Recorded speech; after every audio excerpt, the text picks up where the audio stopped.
lugar del mundo. A ellos nos va a referir justamente nuestro compañero de tareas, Pablo Ortiz. Pablo, ¿cómo estás? ¿Cómo estás, Sonia? Igual medida. Sí, exactamente. Lo cierto es que la geopolítica se está ocupando por estos momentos en tratar de cerrar el capítulo de Ucrania con Rusia. Es cierto que los ojos del mundo están puestos ahí, pero también es cierto que hace ya 14 días, el 1 de marzo, se finalizó el cese al fuego en la zona de la Franja de Gaza.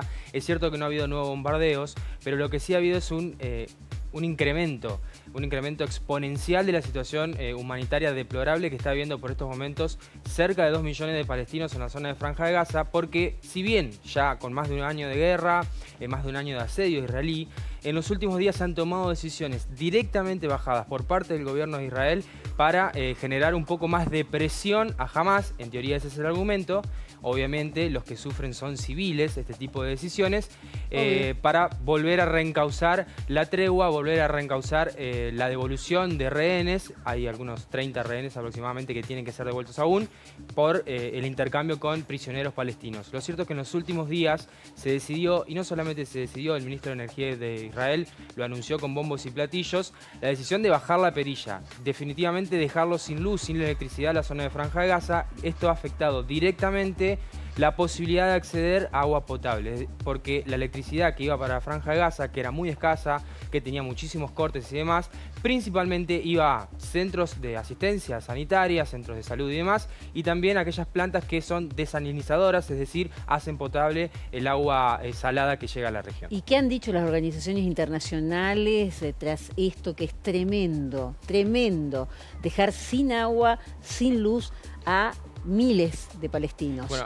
con el argumento de que es hacia Hamás? Sí, ahí tenemos algunas de las imágenes que vemos que por estos momentos, fíjate, es un generador de energía. Es muy costoso llevar energía en lugares como Gaza, y fíjate vos, así están viviendo por estos momentos aproximadamente 2 millones de palestinos. Las organizaciones internacionales en los últimos días, recién hablabas algo de violencia sexual hacia los palestinos en la zona de Franja de Gaza. Es cierto, hay un informe publicado ayer por parte de la ONU. El informe fue realizado por especialistas independientes o investigadores independientes, pero bueno, están validados por la ONU. El medio es el mensaje que habla de una violencia sexual, habla de que se están avasallando, por ejemplo, entre otros tantos derechos como por ejemplo el acceso al agua potable, los derechos reproductivos, ¿sí? Y lo que enmarca o lo que subyace en toda esta situación de avasallamiento de derechos, incluso por ejemplo hablamos de derechos reproductivos, es de lo que catalogan o denuncian como un acto genocida.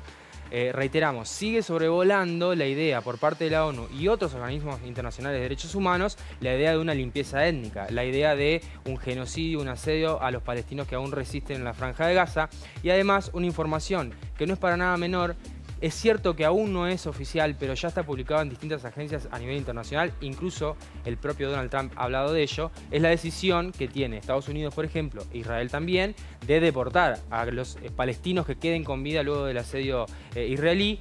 E incluso lo que se está hablando por estos momentos es de llevar a esa población civil de 2 millones de personas a Sudán, a Somalia, es decir, están poniendo los ojos en África para llevar a toda la población civil y de alguna manera lo que dice tanto Israel como Estados Unidos, refundar la Franja de Gaza con desarrollos inmobiliarios.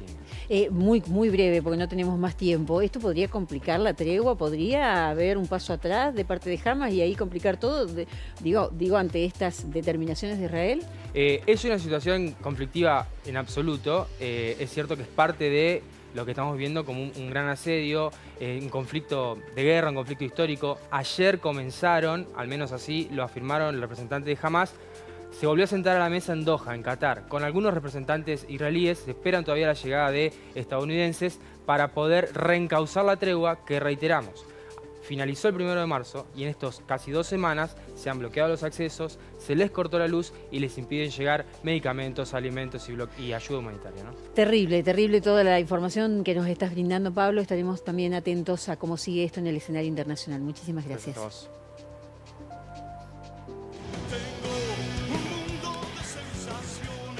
Hacemos la última pausa en este 9 Noticias. Ya volvemos.